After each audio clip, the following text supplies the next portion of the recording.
Le prophète il nous dit qu'un des plus grands bienfaits de ce bas monde, c'est d'avoir une femme pieuse. Parce que le mariage, c'est plus ce que j'ai dit et ce que je répète, c'est plus qu'uniquement l'aspect de la sexualité, c'est plus que ça. C'est un soutien, un appui face aux difficultés, un appui psychologique, un appui humain, un appui matériel, affectif face aux difficultés de la vie. Et c'est ce qui nous permet aussi de nous remettre en question. Quand tu vas te marier avec une fille, tu vas voir peut-être la manière dont elle pratique sa religion, la manière dont elle fait la prière, et tu vas te remettre en question. Tu vas dire, mon épouse, subhanallah, quand elle fait le dehors, elle met 10 minutes, 12 minutes, elle s'applique, elle fait bien ses invocations. Moi, par exemple, je fais pas ça. Ça se permet de te corriger. C'est pour ça que le mariage, on est deux, mais en vérité, ça nous aide à être meilleurs avec Allah subhanahu wa ta'ala. Je finis juste avec une petite anecdote, pour vous montrer que ça vous aide à voir les choses différemment. Pour peu que vous ayez du recul et de la lucidité. Je suis marié avec une sœur convertie. Comme vous le savez, nous les Maghrébins, dans la nourriture, l'alimentation, on mange beaucoup. Mais on ne s'en rend pas forcément compte. Et la première fois que je suis parti chez mon épouse, j'étais invité à un repas, il y avait donc ma belle-mère, ils ont servi un plat avec un poulet et des pâtes.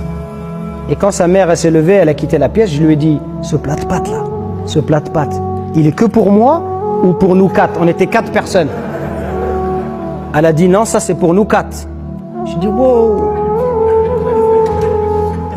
Et donc on a partagé ces pâtes à 4. Forcément, quand sa mère est partie, je lui ai demandé de faire un sandwich avec des cordons bleus surgelés. Ça venait de sortir, c'était en 97. Ouais, désolé. Et donc, pour vous dire quoi?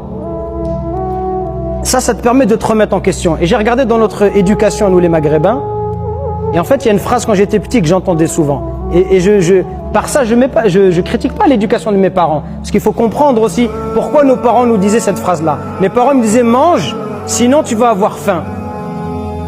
Prenez cette parole-là, mange, sinon tu vas avoir faim. Normalement, si tu vas avoir faim, quand tu as faim, tu vas manger. Il n'y a pas besoin de manger en amont. Mais quand on comprend d'où nos parents ils ont grandi, dans quel contexte ils ont vécu, ils sont nés dans les années 40, 50. À l'époque, il n'y avait pas assez à manger au bled. Les gens ne mangeaient pas à leur faim. Donc quand il y avait à manger, il fallait manger. Parce que tu n'étais pas sûr de pouvoir trouver demain un repas.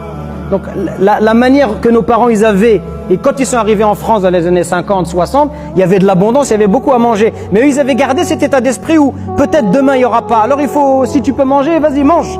Parce que demain peut-être il n'y aura pas. Ils mangeaient de la viande peut-être qu'une fois par an, etc. Donc nous on a grandi avec cet état d'esprit-là, sans nous en rendre compte. Et sans nous en rendre compte, nos assiettes, on mange beaucoup. Et le fait de te marier par exemple, pour moi, alors je ne vous dis pas que j'ai réussi, mais en tout cas j'en suis conscient, de se dire que on ne doit pas manger autant. Et dans l'islam,